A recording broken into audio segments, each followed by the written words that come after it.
Bismillah. Assalamualaikum warahmatullahi wabarakatuh. Alhamdulillahirabbil alamin. Wa bihi nasta'inu ala umuri dunya waddin. Asyhadu an la ilaha illallah wa asyhadu anna Muhammadan abduhu wa rasuluh. Amma ba'd. Pertama-tama saya perkenalkan, saya atas nama Abu Ayyub dari kelas C21 dengan NIM 2181004. Langsung saja saya di sini akan mempresentasikan mata kuliah evaluasi pembelajaran dengan judul analisis kualitas tes dan butir soal.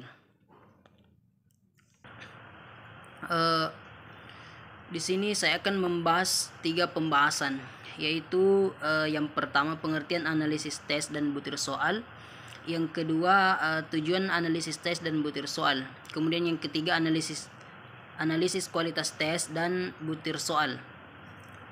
Kita menuju yang pertama, yaitu pengertian analisis tes dan butir soal. Analisis tes dan butir soal merupakan suatu tahap yang harus ditempuh untuk mengetahui derajat kualitas suatu tes, baik tes secara keseluruhan maupun butir soal yang menjadi bagian dari tes tersebut. Tes diharapkan dapat menggambarkan sampel perilaku dan penghasilan nilai yang objektif serta akurat. Tes hendaknya disusun sesuai dengan prinsip dan prosedur penyusunan tes. Para ahli banyak yang mengemukakan tentang kreatif tersebut.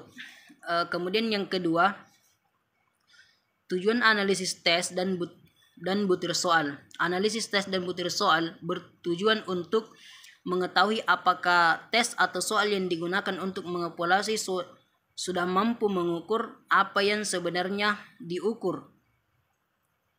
Apa yang sebenarnya ingin diukur melalui tes atau soal tersebut.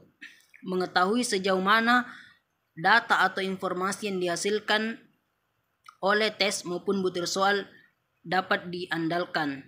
Mengetahui sejauh mana data yang dihasilkan oleh tes atau soal dapat berguna bagi proses pembelajaran. Kemudian pembahasan yang ketiga, yaitu analisis kualitas tes dan butir soal.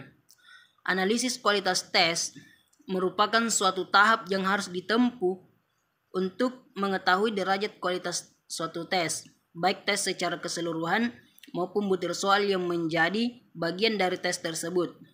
Tes diharapkan dapat menggambarkan sampel perilaku dan menghasilkan nilai yang objektif serta akurat. Tes hendaknya disusun sesuai dengan prinsip dan prosedur penyusunan tes. Para ahli banyak yang mengemukakan tentang karakteristik tersebut. Ini saja yang sempat saya sampaikan. Terima kasih atas perhatiannya. Saya ucapkan dengan ucapan subhanakallahumma wa bihamdik asyhadu an la ilaha illa anta astaghfiruka wa atubu ilaik.